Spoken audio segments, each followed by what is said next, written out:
Olá pessoal, tudo bem? Boa noite. Boa noite. Boa noite. Hoje nós estamos aqui para gravar mais uma videoaula para vocês a respeito de evidências de reações químicas. Então a gente dá aqueles conselhos que nós costumamos dar. Assistam quantas vezes quiserem, pausem na hora que vocês precisarem, se tiverem alguma dúvida, anotem e a gente tira as dúvidas e conversa sobre isso no horário da aula. Vamos lá? Bem, então hoje falaremos um pouquinho sobre as evidências de reações químicas, né? Sempre que nós juntarmos duas ou mais substâncias e ocorrer uma reação entre elas, logicamente vai se formar novas substâncias. Algumas reações, elas visualmente, elas têm algumas características que nos permitem afirmar que de fato ocorreu uma reação. No entanto, tem outras que nenhum fato é possível de ser observado visualmente. Então, se nós juntarmos, por exemplo, uma solução de NaOH com uma solução de HCl, são duas soluções incolores, vai formar um sal solúvel, NaCl, e água. Então, a gente não vai conseguir observar nada. E, no entanto, a reação vai ocorrer. Eu estou querendo dizer com isso o quê? Que tem algumas reações que trazem alguns fatos perceptíveis e outras não.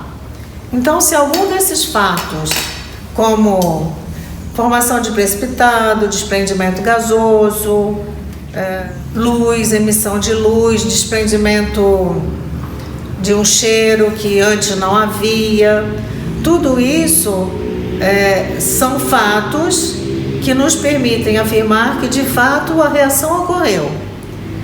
Agora, se não ocorrer nenhum desses fatos, não significa que a reação não ocorreu.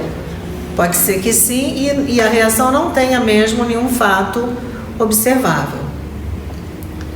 Então, nesse sentido, a gente gostaria que vocês aprendessem a equacionar essas reações.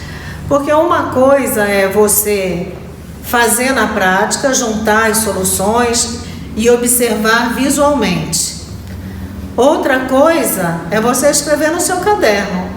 Como é que você vai saber se de fato aquela reação ocorreu ou não? Você não vai ter oportunidade de verificar esse fato in loco. Mas de que forma eu poderia fazer para ter certeza se de fato ocorreu ou não? Então é disso que a gente vai tratar a partir de agora, tá? Quando nós juntamos o magnésio com o oxigênio através de calor, tá, forma um óxido de magnésio, que é uma cinza, né? Essa reação se chama reação de síntese, porque você está juntando duas substâncias e está obtendo um único produto dessa reação. Então, essa primeira reação, a gente pegou aqui, olha, um pedaço de uma apara de magnésio, né? Aqui a gente tem o bico de Bunsen, né, que vai ser a nossa fonte de aquecimento, e temos aqui a atmosfera, né, onde contém o oxigênio para que ocorra aquela reação que a Lúcia comentou. Então, aqui aquecendo, né, novamente aqui o magnésio em presença do oxigênio do ar, a gente tem aqui a ocorrência de reação.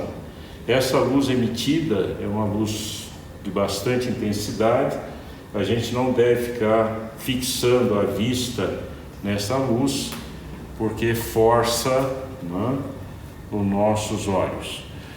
Esse produto formado, esse sólido, né, que é o óxido de magnésio, ele tem várias aplicações. Uma delas é na confecção, né, do tijolo refratário, de substâncias refratárias, né, usadas na construção de fornos, churrasqueiras e outros itens a mais.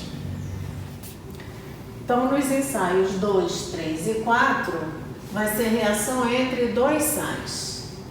Dois sais, para reagirem, é necessário que ocorra uma precipitação. Então, pelo menos um dos produtos formados tem que ser um precipitado.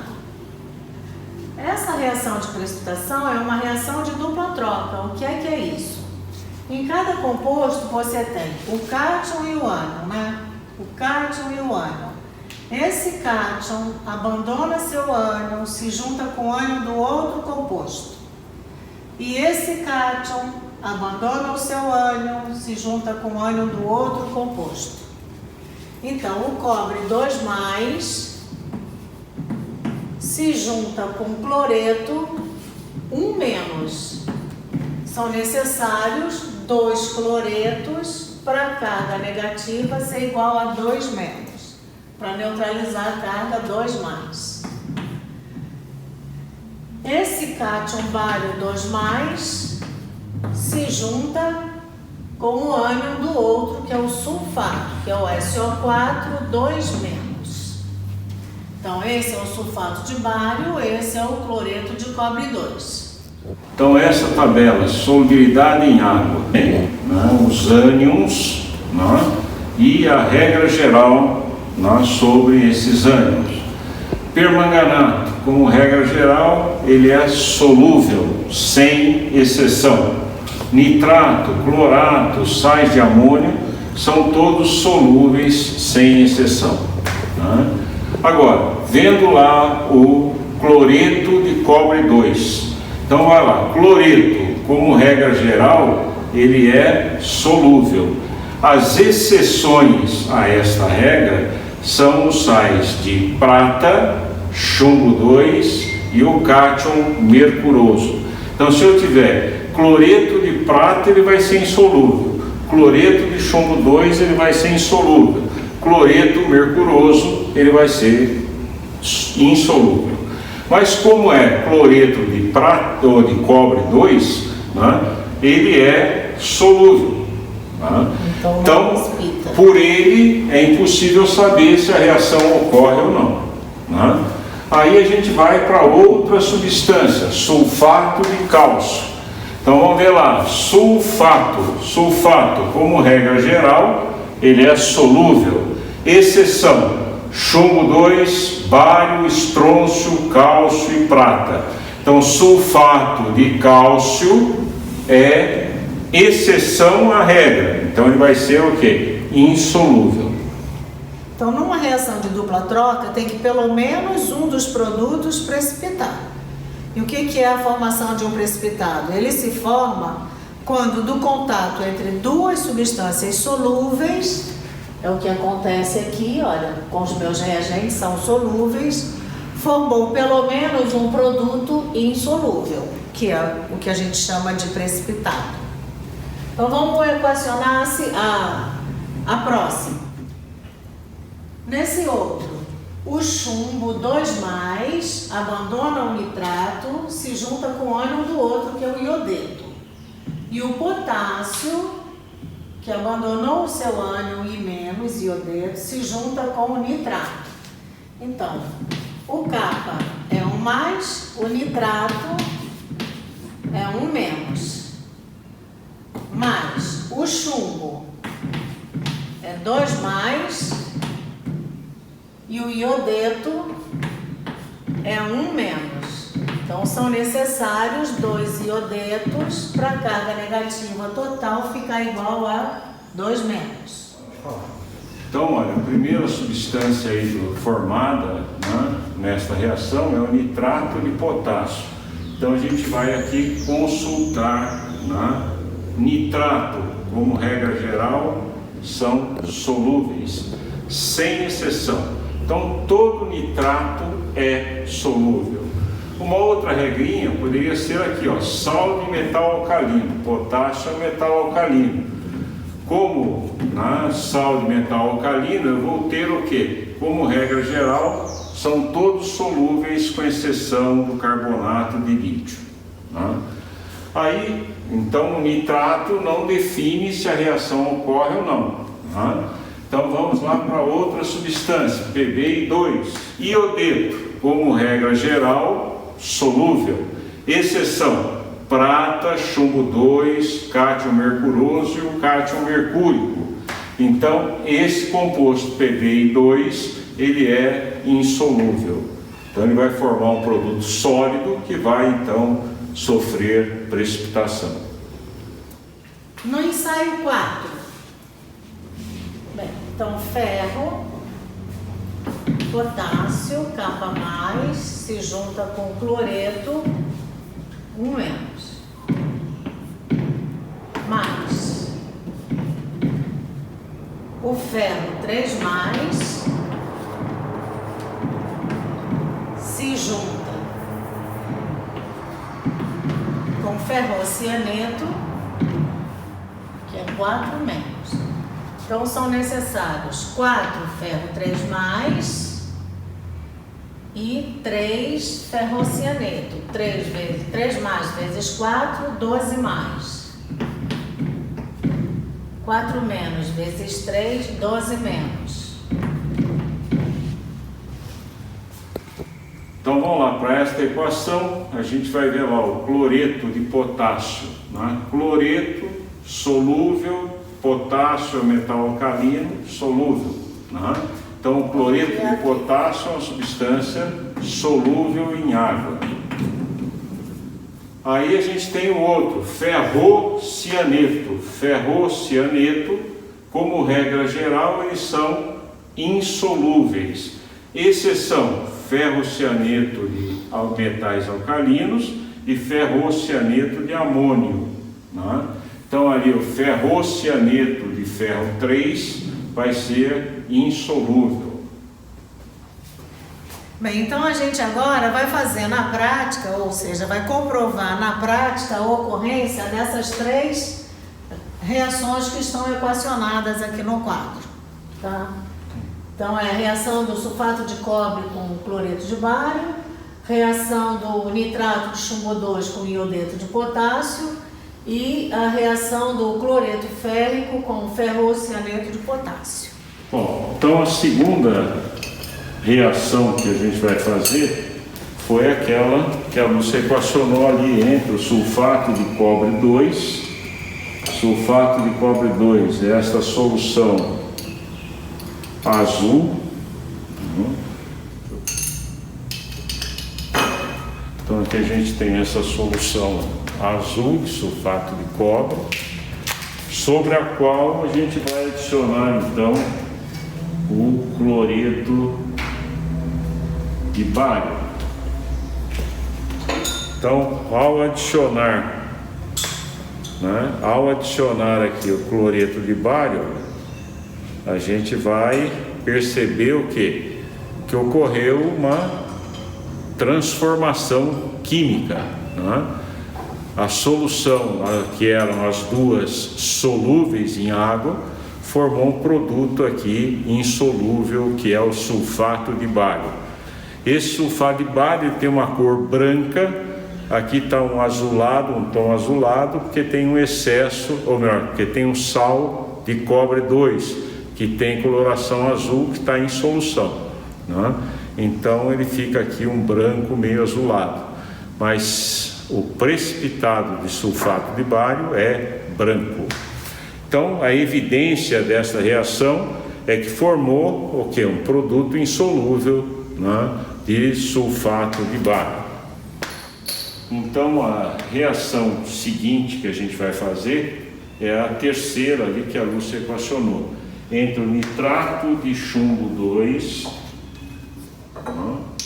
então a gente vai pegar o nitrato de chumbo 2, que é uma solução incolor,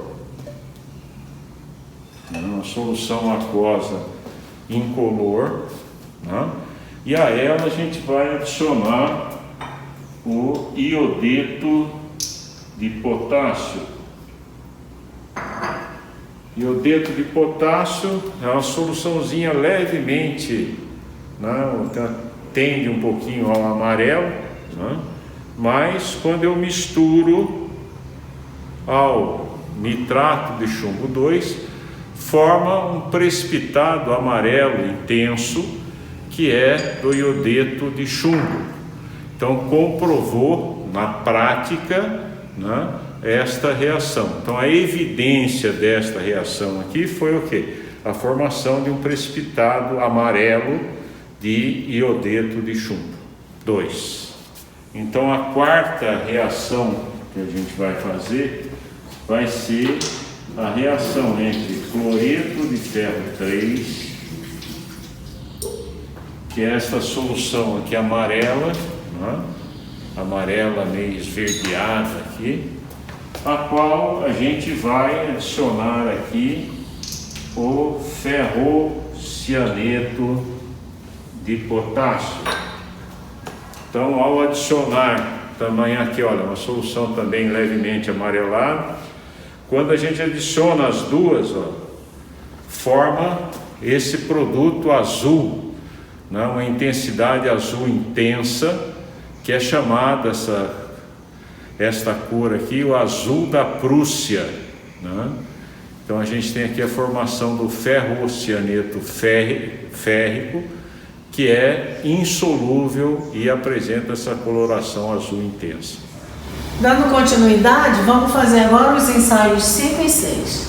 Agora, os nossos reagentes são uma substância composta, sulfato de cobre 2, reagindo com uma substância simples. A carga do cobre é 2+, e do sulfato, que é tudo isso, é 2-. O ferro, como é uma substância simples, a carga dele é 0. Bem, se houver reação, o ferro, que é um metal, ele tende a perder elétron, porque ele é pouco eletronegativo. Então, a tendência dele é de formar cátion. Então, ele vai competir com o cátion no outro composto. Mas ele só desloca o cobre daqui se esse metal for mais reativo que esse. Então, o mais reativo desloca o menos reativo. Agora, o menos reativo não desloca o mais reativo. Então, primeiro vamos equacionar como se a reação ocorresse. Depois a gente consulta a fila de reatividade dos metais para ver se de fato ela ocorre. Então, nesse caso, se houver reação, o ferro desloca o cobre daqui e ocupa o lugar que estava sendo ocupado pelo cobre. Então, o ferro se oxida, vai para ferro 2+, que se junta ao grupo sulfato, que é tudo isso, 2-. E o cobre vem para o lugar do ferro, que é o lugar de substância simples, cobre 0. Então, olha, a série de reatividade, a gente tem aqui a série de reatividade dos metais e a reatividade dos não metais. Série de reatividade dos metais, a gente vai do menos reativo, que é o ouro, para o mais reativo, que é o césio. Sempre quem está à esquerda, né, desloca quem está à direita. Ou seja, quem está à esquerda ele é mais reativo do que quem está à direita dele. Então, visualizando ali, ó, ferro está aqui, né? Cobre está à direita do ferro. Então, o ferro é mais reativo, ele vai deslocar o cobre do seu composto, né? Então, vai formar o FeSO4 mais cobre metálico. Aqui a gente tem o hidrogênio, né? O hidrogênio não é metal, né? Mas nos ácidos não oxidantes, ele, né, será deslocado do ácido caso o metal esteja à sua esquerda, ou seja, seja mais reativo que ele. Então aqui, se houver reação, olha, é uma substância composta reagindo com uma substância simples. O magnésio tem carga 0 e o ácido clorídrico, o hidrogênio é 1+,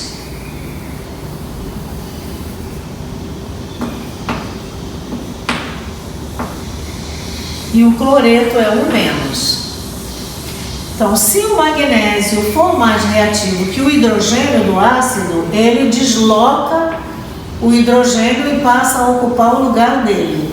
Então, o magnésio vai para magnésio 2+, que se junta com o cloreto, que tem carga 1-.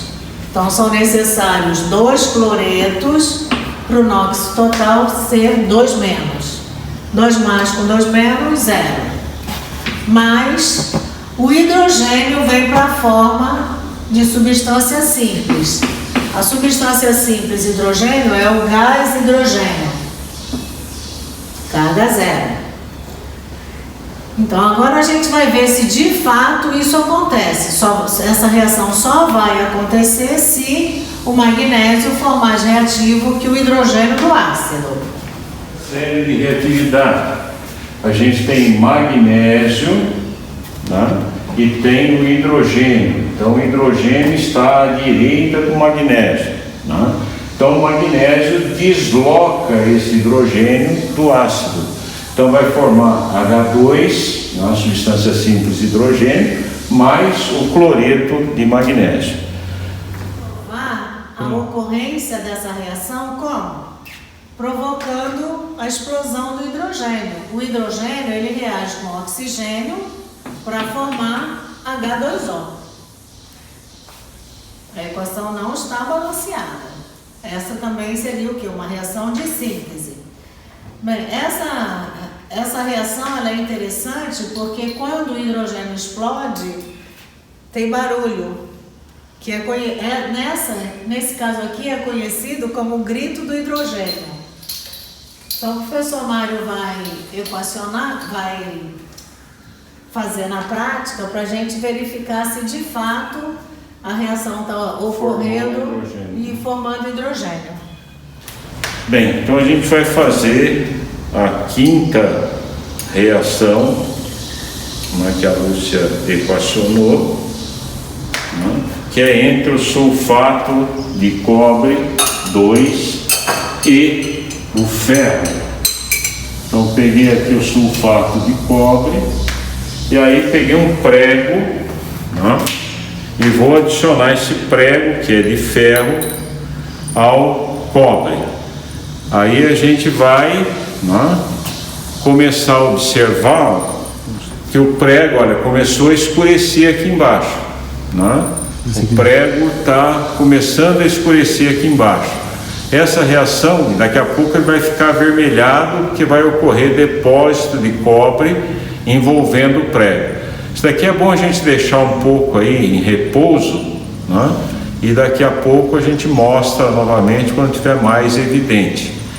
Então aqui a gente tem o que? O prego após a reação, né? Sobre ele ocorreu o depósito de uma camada de cobre, né?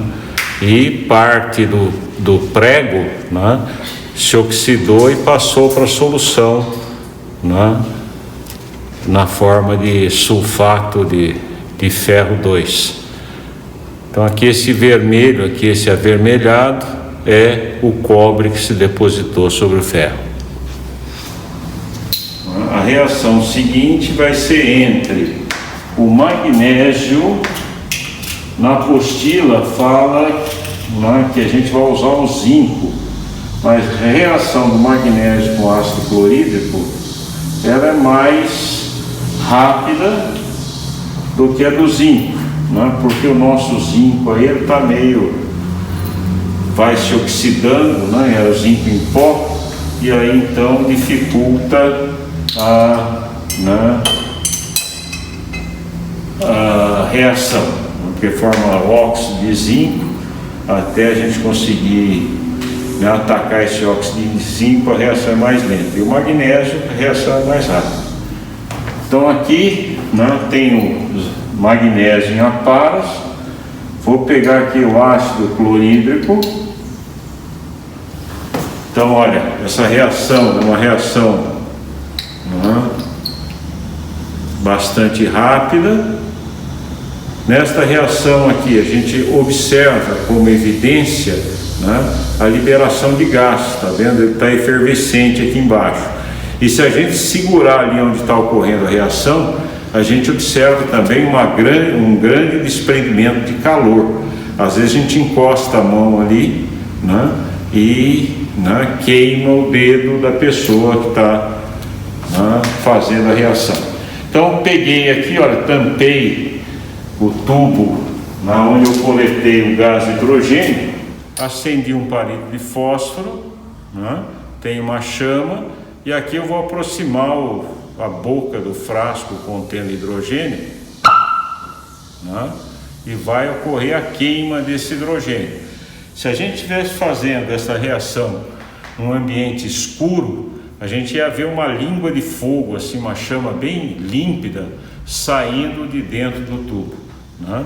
Então aqui dentro também, olha, a gente vê que o tubo ficou todo embaçado. Isso daqui é vapor d'água que formou na reação.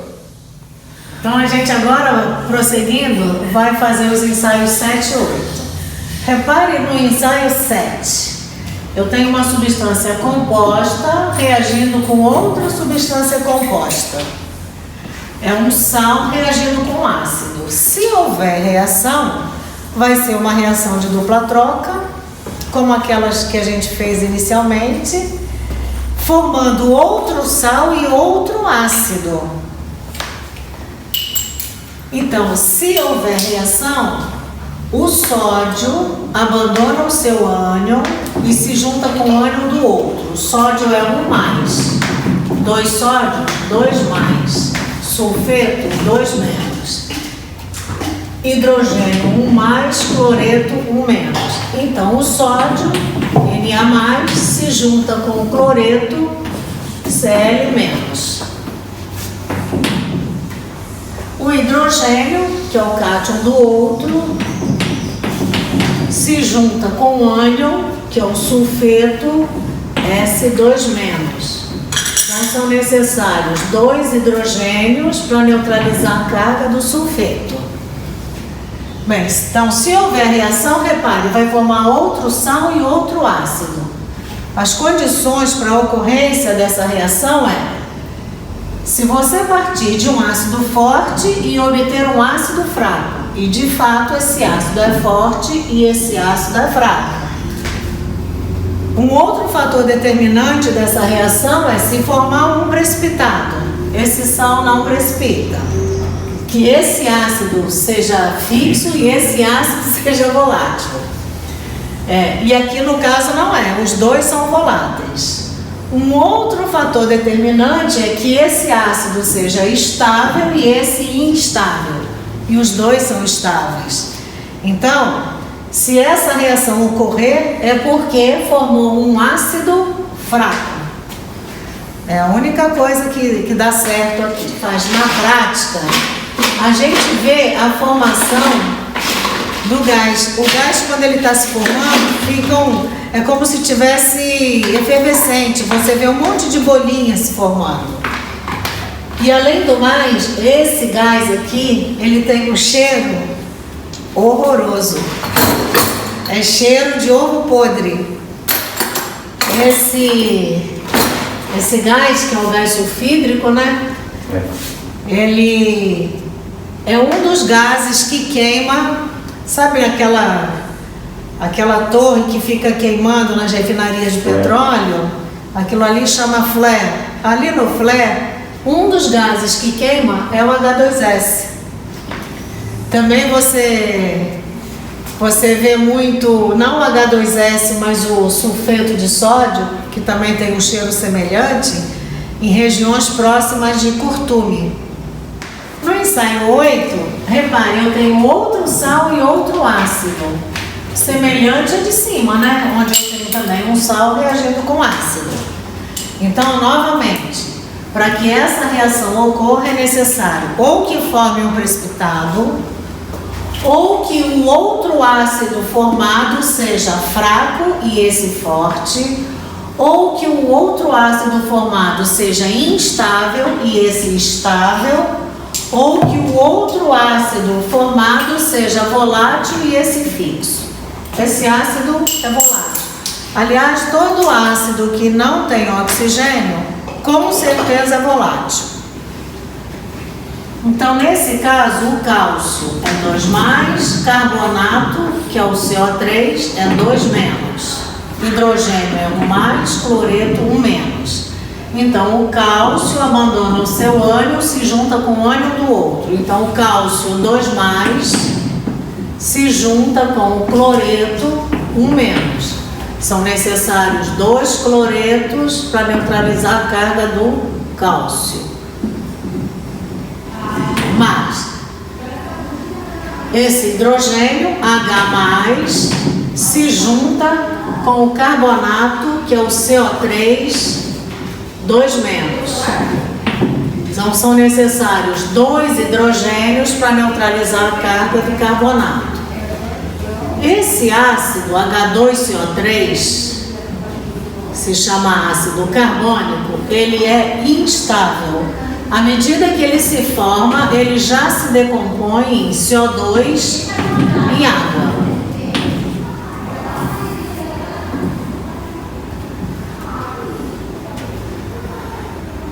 Bem, a reação que a gente vai fazer, esse CO2 obtido, ele é borbulhado numa solução de hidróxido de bário, também conhecida como água de barita, e forma novamente o carbonato de bário,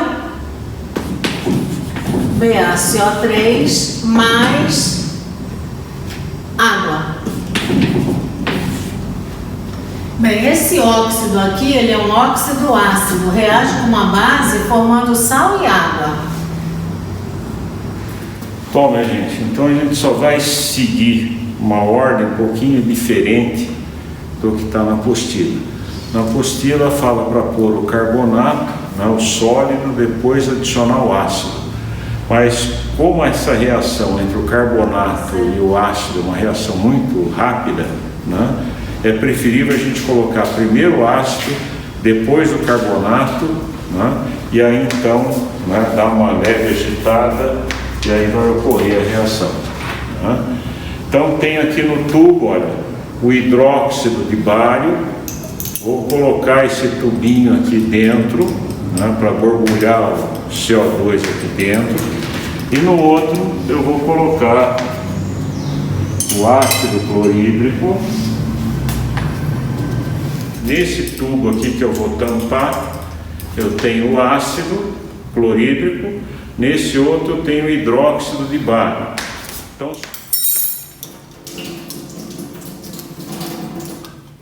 Então aqui, olha, está ocorrendo a reação do carbonato de cálcio com ácido clorídrico, e aqui está ocorrendo a reação do CO2 com o hidróxido de bário. Então aqui o carbonato reagiu, produziu cloreto de cálcio, mais água, mais CO2, e aqui o hidróxido de bário reagiu com CO2, produzindo BaCO3, carbonato de bário, mais água. Então aqui, olha, o carbonato de bário é insolúvel, né, dá esse precipitado aqui branco, né, na solução. Bom, então a sétima reação, né, que é a do sulfeto com ácido clorídrico, a gente tem aqui dentro do tubo de ensaio sulfeto de ferro 2, ou sulfeto ferroso. Vou pegar aqui o ácido clorídrico e vou misturar aqui ao zinco, ao sulfeto, né? Aí essa reação aqui, ó, ela demora um pouco, né? E o gás liberado, ele tem um cheiro desagradável, né? Por isso que a gente utiliza aqui a capela para fazer essa reação, né? Aqui ele é lenta, está começando a sair umas bolinhas, ó, né, de H2S, né? Ó, está aumentando a velocidade, né?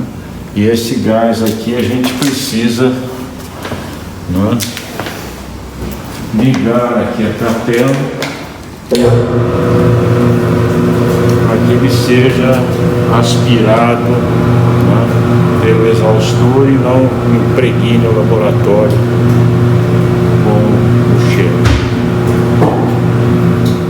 Bem, encerrando, né, a videoaula de hoje, né, sobre evidências de reações, espero que vocês tenham aproveitado bastante, e as dúvidas que tiverem durante as aulas, vocês têm toda a liberdade para perguntar. Boa noite. Boa noite.